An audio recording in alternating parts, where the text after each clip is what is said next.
plus en plus de choses absolument réelles qui vont se dire sur ce qu'a été véritablement la Révolution française. C'est clair, c'est clair. On vous raconte que c'est le peuple qui se soulève pour secouer le joug de la tyrannie du roi et de l'Église. C'est absolument faux.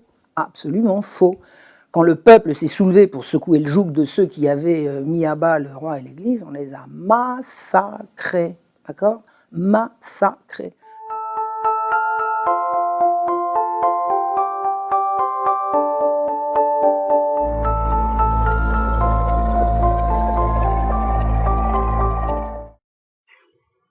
Quelle période de l'histoire avez-vous étudié en profondeur?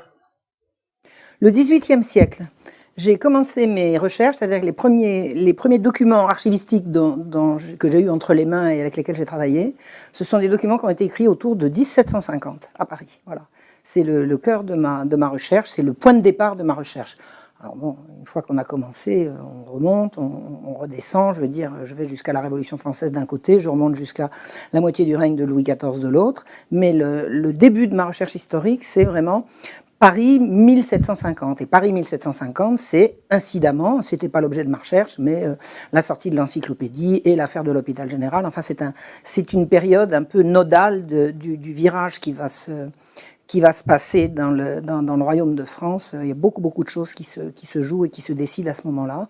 Et c'est ce que je connais vraiment bien maintenant. Quels faits ont particulièrement retenu votre attention durant cette période historique?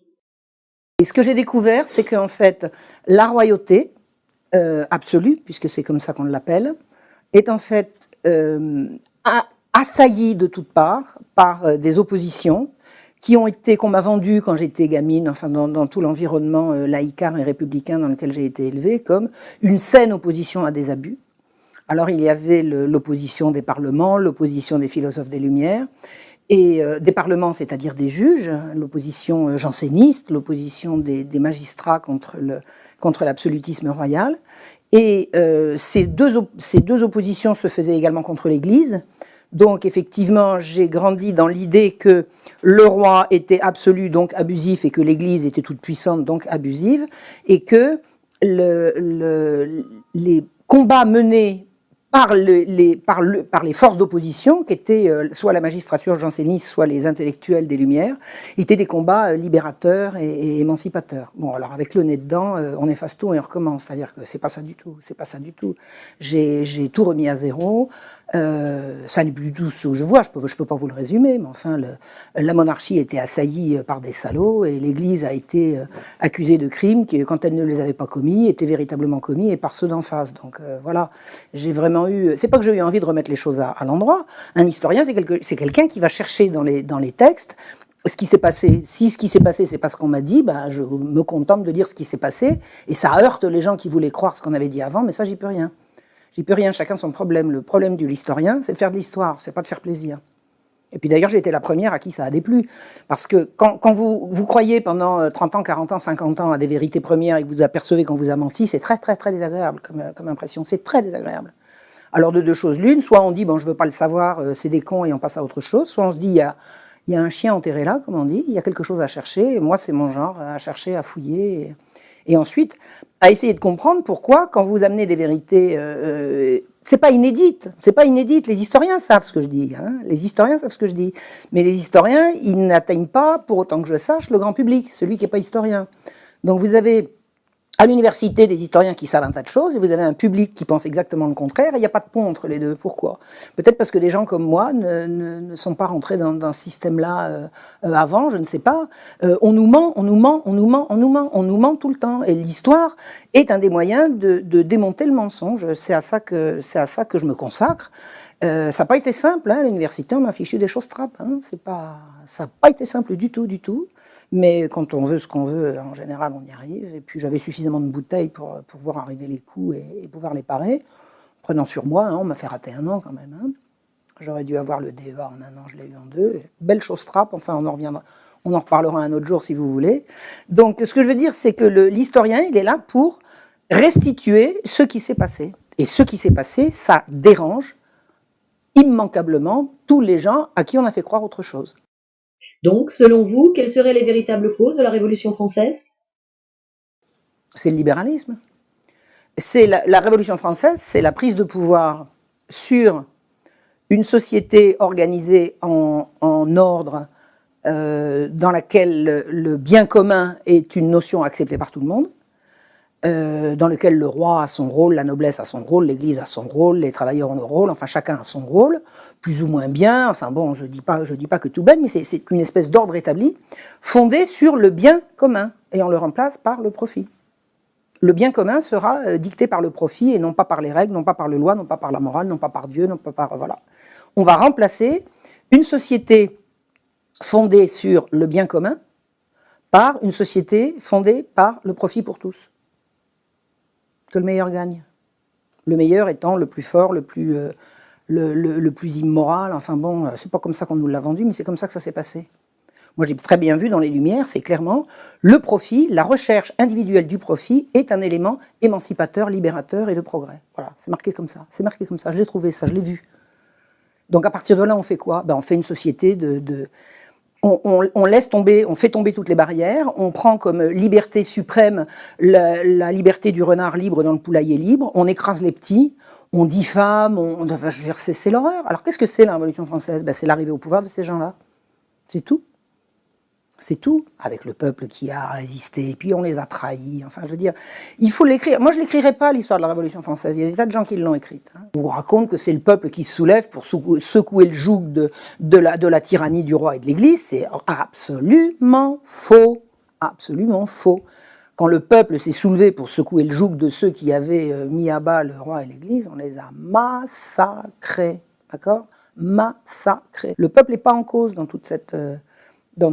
ce grand changement. Le peuple, il avait envoyé ses doléances dans les cahiers de doléances, il a dit nulle part qu'on voulait supprimer les corporations, il a dit nulle part qu'on voulait plus de droit absolu, il a dit nulle part qu'il voulait plus de l'Église, il a dit nulle part tout ce qu'on a fait, et on lui a imposé. Et le peuple, il s'est soulevé, hein, il s'est soulevé, mais pas comme on a dit, pas contre qui on a dit, c'est tous mensonges et compagnie. Mensonges et compagnie. Et il y a des gens il y a encore des fabriques de mensonges à l'université, hein. Il y a encore à l'université des gens qui planchent pour vous expliquer que ceci, cela, et que c'est pas vrai et tout ça. La vérité, de toute façon. J'ai expliqué ça quand j'étais en Algérie, il y a une quinzaine de jours. Petit souvenir, hein, je porte. J'ai expliqué ça. J'ai dit la vérité.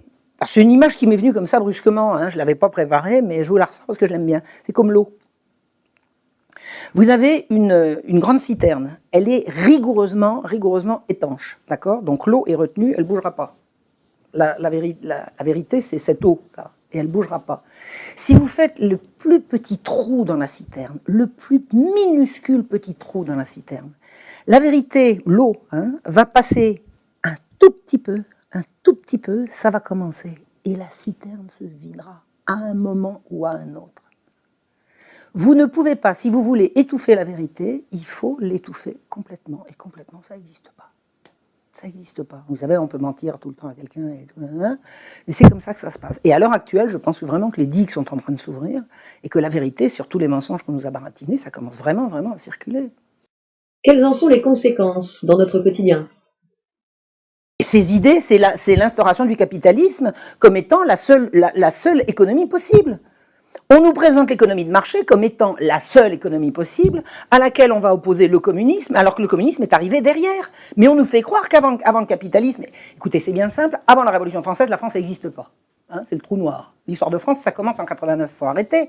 Donc, le 89, c'est l'arrivée du capitalisme comme économie officielle, hein. C'est l'économie de marché, ça a été la libre circulation des subsistances, des biens et des personnes, ça a été voté dès le début par l'Assemblée dite constituante, hein, pour paraphraser Étienne Chouard. Les gars, ils sont auto-bombardés constituants, personne ne leur avait dit, puis ils commencent à rédiger une constitution pour laquelle personne ne les a mandatés, et puis hop, ils inventent la libre circulation des subsistances, etc. Ils imposent un capitalisme qui constitutionnalise. Et nous, le système dans lequel on est, alors bon, ça c'est pas fait en un seul coup, je vais pas résumer, mais je veux dire, le système dans lequel on est, c'est celui-là. C'est-à-dire que le capitalisme, c'est l'axiome de base, c'est la donnée de base au-dessous de laquelle c'est l'enfer. Mais les gens vivaient avant le capitalisme. La France vivait avant le capitalisme. Il y avait quelque chose avant. Et on nous le présente comme totalement inexistant. Avant la montée du capitalisme, il n'y avait rien. C'était l'obscurantisme, c'était le Moyen-Âge.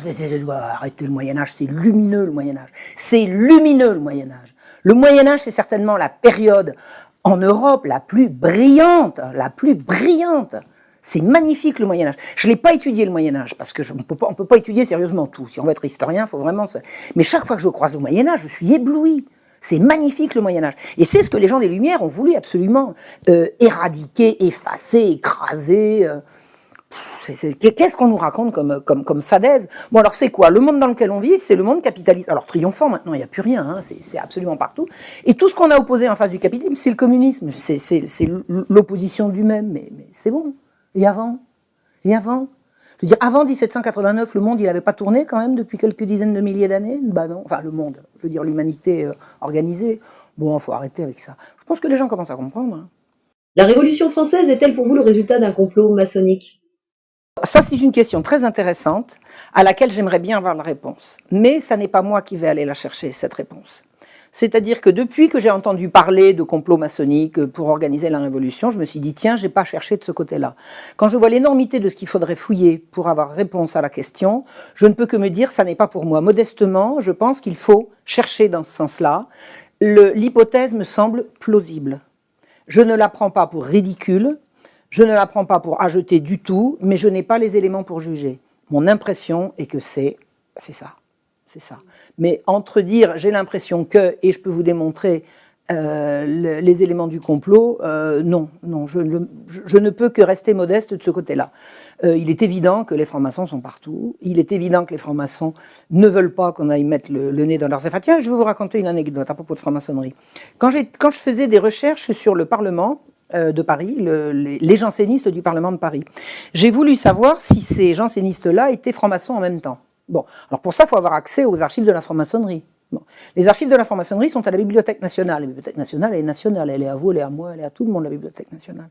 Et alors j'ai un ami qui m'est très cher et qui me le rend bien, qui est franc-maçon, et qui me faisait visiter un jour le siège du Grand Orient, et on visitait la bibliothèque. Et il a dit, voilà, Marion est une amie, elle voudrait avoir accès à certains documents, est-ce que vous pourriez? Alors le gars dit, oui, mais ce qu'elle cherche, c'est à la Bibliothèque nationale. Et alors il m'a fait un petit mot, j'étais vachement contente, alors... Bon, hein. Machin en tête du Grand Orient, que je pouvais aller à la Bibliothèque nationale. J'ai dit, je vais avoir accès aux archives, c'est vachement sympa. Quand je suis arrivé aux archives avec mon truc, j'ai montré, mais est-ce que vous pouvez nous poser vos questions par écrit? Pas de souci. Moi, j'habite pas à Paris, hein, j'allais pas rester 3 jours en attendant qu'on me sorte les cartons dont je savais pas s'ils existaient. Moi, je pose une question. Et alors, la réponse est arrivée par courrier 3 semaines après. À chaque question que j'avais posée, il était répondu à côté. À côté. C'est-à-dire qu'on n'a pas répondu à mes questions. Ça s'appelle une fin de non-recevoir, ça je sais comment ça se passe. Quand une administration ou quand qui que ce soit veut vous embrouiller, vous posez une question claire, nette et précise et on vous répond à celle que vous n'avez pas posée. J'ai compris. Je n'aurai pas accès aux archives de la franc-maçonnerie, qui appartiennent pour autant que je sache à la nation française. Bon, si j'avais voulu rester et me battre, mais me battre contre qui, contre quoi? Je voulais simplement savoir si les gens dont je donnais la liste étaient francs-maçons. Par défaut, j'en conclus que oui. Je ne pourrais pas le prouver, mais l'information est passée. Il y a des archives pour lesquelles il faut montrer patte blanche. Hein? Il y a des archives qui ne sont pas tout à fait complètement à la République. Si tant est que la République, c'est bien nous. Hein. Moi, j'ai toujours dit la République, c'est nous. Hein. Moi, depuis que je suis toute petite, j'ai jamais été monarchiste. Hein. Moi, j'étais républicaine. D'ailleurs, je suis à debout la République. Encore que j'aimerais mieux que ça s'appelle un peu autrement. Mais enfin bon, je me revendique de la République au pied de la lettre. La chose publique, le bien commun. Voilà. Donc, je croyais qu'on était en République, ben non. Si quelqu'un sait comment on peut avoir accès aux archives de la franc-maçonnerie à la Bibliothèque nationale. Vous savez, accès aux archives, je voudrais juste l'inventaire de tout ce qu'il y a dedans, par exemple. Revenons un peu avant la Révolution française. Selon vous, Damien a-t-il été manipulé? L'histoire de Damien, c'est ce jeune homme se met brusquement, sans aucune raison valable, apparente, à attaquer le roi. Or, immédiatement, on pense au complot, ce qui est logique. Parce qu'un individu de rien s'en prenant au roi, il est absolument logique. Il n'y a pas 36 trucs. Soit il fait partie d'un groupe, soit il a des raisons personnelles. Comment est-ce qu'un type qui est valet peut avoir une raison personnelle de s'en prendre au roi? Logiquement, on est vraiment fondé à dire qu'il y a forcément un complot derrière. Or, il apparaît que tout le monde dit, il y a la moitié qui disent il est du côté du Parlement janséniste, et l'autre côté qui dit il est du parti des Jésuites. Alors si le gars-là est véritablement fanatique et qu'on n'est pas foutu de savoir de quel bord il est, ça veut dire qu'il y a quand même anguille sous roche. Un fanatique, c'est un fanatique de quelque chose. Or, il y a une espèce d'affolement au niveau de la magistrature au moment où Damien est arrêté, parce que comme il a été valet de magistrat, tout le monde le connaît, il connaît tout le monde, il les a vus en petite culotte, les magistrats. Il a servi dans la magistrature. Et penser que les magistrats aient pu se servir de Damien pour attaquer le roi, c'est une aberration. Il ne peut pas y avoir de complot des magistrats contre le roi. L'intérêt des magistrats, c'est certainement pas de tuer le roi qu'ils arrivent à manipuler comme une marionnette et de le remplacer par un dauphin bien encadré par les jésuites et qui va avoir plus d'autorité. Donc ça ne peut pas être les magistrats.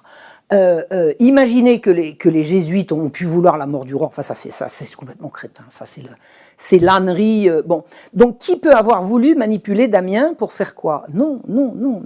Ceux qui manipulent Damien, ce sont ceux qui vont faire en sorte de le faire passer pour fou et ne pas montrer qu'il avait des raisons personnelles de s'en prendre au roi. Et la manipulation a eu lieu quand même, parce que je pense que Damien a été rendu fou d'angoisse. Il était le valet pendant un temps. Alors évidemment, ça n'est absolument pas paru dans les pièces de procédure, tout ça, ça a été rayé. Mais les pièces de procédure, il y a celles qui ont été manuscrites, il y a les brouillons. Dans un procès, vous avez le brouillon de préparation des interrogatoires, ensuite vous avez les interrogatoires, et ensuite, vous avez la publication imprimée des interrogatoires. Vous commencez par là, vous remontez là, et ensuite, quand vous arrivez là, vous avez compris tout ce qu'on a enlevé et tout ce qui était là et qu'on a enlevé pour arriver là. Et c'est là que la vérité fait son chemin. Donc, il a été manipulé comment ? Il a servi pendant plusieurs mois le frère de la marquise de Pompadour. Il était valet du marquis de Marigny. Et on sait maintenant, et évidemment ça ne se disait pas à l'époque, mais à force de fouiller on trouve, que le marquis de Marigny était le pourvoyeur de petites filles du sérail d'un roi pédophile. D'accord ? Ça veut dire que Damien était à portée de savoir ce que la rumeur racontait, mais dont lui, il pouvait avoir éventuellement des preuves. Non pas des preuves, mais des témoignages directs. Pourquoi ? Marigny, c'était un malotru, c'était un type... issu de la lie du peuple, comme aurait dit cette enflure de Voltaire, mais arrivé au sommet, c'est-à-dire un gars méprisant. Et les gens méprisants, ils parlent devant leur valet comme si c'était une potiche. Et ce qui s'est passé, c'est que alors, une chose est sûre, la rumeur, la vox populi disait que le roi couchait avec des petites filles, c'est-à-dire que le roi avait vraiment la réputation d'être un affreux cochon. Est-ce que c'était vrai, est-ce que c'était faux ? Le peuple n'avait pas les moyens de le savoir, mais la rumeur courait. Vous êtes un gars du peuple. Vous servez chez un monsieur extrêmement important qui mange avec le roi le soir. Marigny, qui était sorti de rien, il mangeait avec le roi. Il mangeait à la table du roi, dans les petits cabinets. Et le propre père de Marigny, frère de la Pompadour, donc le propre père de Marigny et de Pompadour, disait « Qui mange avec elle ? Je comprends, il couche avec, mais lui, j'en reviens pas. » Et en fait, il y a des travaux très sérieux qui ont mis à jour que c'était Marigny qui fournissait les petites filles pour la couche du roi. Et là, Damien était à portée de le savoir. Quelle a été la manipulation ? La manipulation a consisté, et ça apparaît vraiment dans les pièces. J'ai travaillé avec tout mon cœur pour réhabiliter ce brave garçon. C'était vraiment un type bien, Damien. Il avait ses défauts, mais c'était vraiment un homme de cœur. C'était un des nôtres, hein, nous les braves gens. Je pense que Marigny s'est rendu compte un jour qu'il parlait trop, qu'il faisait pas gaffe. Et il s'est arrangé avec sa maîtresse et la domestique de sa maîtresse de faire croire à Damien qu'il allait faire un mauvais coup et qu'il allait être roué vif. Donc ils lui ont fait péter un câble, quoi. Ils lui ont fait très très peur. Et Damien n'avait pas de religion. C'était un garçon qui s'était éloigné de la religion, parce que l'heure était à la remise en cause de tout ça. Enfin, il aurait été... Je vois comment sa femme et les amis de sa femme et sa fille lui disaient « Mais mon chéri, va voir un prêtre. » Et puis non, il était trop angoissé. Il croyait plus en Dieu. C'est pas qu'il croyait plus en Dieu, mais il n'avait pas la foi. Et il s'était laissé impressionner par de la sorcellerie. Et il s'est retrouvé pris dans une spirale absolument terrible d'angoisse, dont il a réussi à se sortir qu'en passant à l'acte et en donnant un coup dans le dos du roi. Je pense qu'il a dû se prendre à un moment donné pour un justicier, quoi. Et Damien était à même de savoir qu'on avait enlevé des enfants en Paris. Qu'est-ce qui c'est 1750, quand je vous dis le début de ma recherche, hein, 1750, à Paris, on enlève des dizaines et des dizaines d'enfants dans les rues. Et on les arrête. On les arrache à leurs parents. Garçons et filles. Alors il y a des gens qui disent « On n'enlevait pas les filles, alors bien sûr qu'on enlevait les filles. » Enfin, Il y a une espèce de crétin qui a fait circuler sur Internet que Marion Sigol, il connaît rien parce qu'elle prétend qu'on a enlevé la fille de Damien, alors qu'on sait très bien qu'au Châtelet, il n'y avait pas de filles. Ben non, ils n'étaient pas au Châtelet, ils étaient à la Salpêtrière. Alors si un connard d'historien va chercher les filles au Châtelet qu'elles n'y sont pas et qui conclut qu'il n'y a pas de filles enlevées, il suffisait d'aller chercher à la prison à côté, elles y étaient toutes, j'ai les noms, j'ai les dates, j'ai le pédigré des parents et tout. Enfin bon, vous savez, quand un historien décide de ne pas trouver, il ne trouve pas. L'historien, il trouve. Il trouve, c'est ce qu'il trouve, ce qui est important. En général, ce qu'il cherche, c'est pas ce qu'il va trouver. L'historien, c'est celui qui a trouvé. Donc voilà, Damien, il a été manipulé par Marigny, qui l'a rendu fou, quoi. Parce que Marigny savait plus comment s'en défaire.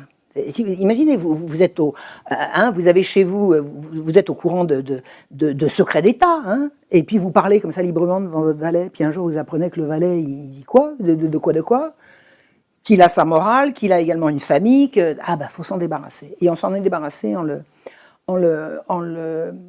maudissant, quoi. Hein. C'est une espèce de truc. Alors, je ne dis pas qu'on lui a fait de la magie noire, c'est pas ça que je veux dire, mais ça revient à ça, de toute façon, à partir du moment où il y croyait. C'était lui envoyer une malédiction. Oh, le pauvre garçon, qu'est-ce qu'il a souffert. Oh là là là. Ce qu'il a souffert avant de commettre son acte, alors évidemment, ce qu'il a souffert au niveau de sa mise à mort, bon, ça dépasse l'entendement. Mais ce qu'il a pu souffrir dans les 12-13 mois qui ont précédé son passage à l'acte, c'est infernal. C'est infernal. Il était ravagé d'angoisse. Ravagé d'angoisse.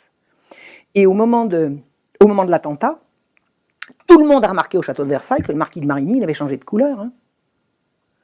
Damien c'était un tellement bel homme. Hein, c'était un gars qui il avait comme caractéristique qu'il n'était pas seulement très beau, il était très soigné. Et il y avait des gens qui disaient il est soigné au-dessus de son niveau. Et oui, il était très propre, il se coiffait bien, il était nickel, il savait beau, et puis voilà. Et il était tellement caractéristique que, au moment de l'arrestation, dans les couloirs de Versailles, parce qu'on a des témoignages, qui a dit quoi à qui, hein, il y a des masses et des masses de témoignages, il y a des gens qui ont dit « Ah, mais machin, mais c'est pas le domestique de Marigny !» C'est-à-dire que des gens qui ne l'avaient pas vu étaient capables, dans les couloirs de Versailles, de dire « Mais c'est le domestique de Marigny qui vient d'attaquer le roi. » J'aime autant vous dire que Marigny n'était pas bien. Hein. Il était pas bien. Et qu'est-ce qu'il a fait pendant 2 jours? Il a dit « Il est fou, l'écoutez pas, il est fou. C'est un dingue. C'est un dingue. » Alors Voltaire, un fou, un misérable, un fou, eh bien il est fou. De toute façon, dès que quelqu'un a quelque chose de grave à dire, il est fou, elle est folle, circuler, il n'y a rien à voir. Dès que quelqu'un vous traite quelqu'un de fou, allez-y, allez chercher. Hein. Allez-y. Dès que quelqu'un de public est traité par quelqu'un de fou, c'est là qu'il faut fouiller. Qu'est-ce qu'il a bien pu dire? Voilà, c'est ça la malheureuse histoire de Damien. Donc la seule manipulation qu'il y ait eu, c'est ça, mais il n'a pas été manipulé pour attaquer le roi, du tout. Ça a été un geste un homme d'honneur, la leçon d'un homme d'honneur à un homme déshonoré, d'un père de famille à un roi vraiment corrompu, quoi. Au sujet des affaires de pédophilie que vous avez mises à jour, avez-vous pu faire des rapprochements avec des événements récents? Oui, absolument. Ce que j'ai découvert sur les trafics d'enfants, parce que pédophilie ou autre chose, ce que j'ai découvert, c'est que à partir de Louis XIV est créée une institution qui s'appelle l'hôpital général, dans laquelle vont être enfermés sous l'autorité unique d'une administration close, au recrutement clos, c'est-à-dire qui ne se recrutent que les uns les autres en circuit fermé. Tous les enfants sous tutelle du royaume, c'est-à-dire tous les enfants qui sont sous tutelle parce que orphelins ou parents trop pauvres ou enfants de parents pauvres, etc., sont tous enfermés dans une institution qui est la destination finale de ces gens-là, et ils sont sous la tutelle exclusive des administrateurs de l'institution. C'est-à-dire c'est une espèce de monstruosité qui se met en place sous Louis XIV. Un enfant entré comme enfant trouvé ou enfant orphelin ou enfant quoi ou qu'est-ce, dans l'institution qui s'occupe de lui, a comme unique tuteur les administrateurs de l'hôpital général. J'ai étudié les registres d'entrée et de sortie de cette gigantesque institution qui s'appelle l'hôpital général. Gigantesque, c'était une administration absolument tentaculaire qui avait des ramifications absolument dans tout le royaume. En étudiant les registres d'entrée et de sortie, à la fois sur Auxerre un petit peu, mais sur Paris énormément, j'ai vu que cette institution se livrait à un épouvantable trafic d'enfants. C'est-à-dire que des enfants entrent dans l'institution, ce qui est leur but, ils en sortent, ce qui est impensable. Le sortir de l'institution n'est prévu à aucun moment par les statuts. Un enfant qui entre dans l'institution est censé y grandir et devenir adulte et en sortir avec éventuellement un métier ou un contrat de mariage ou un contrat d'apprentissage ou quoi qu'est-ce. Des enfants qui entrent dans l'institution n'ont pas à en sortir. Il n'y a plus de destination.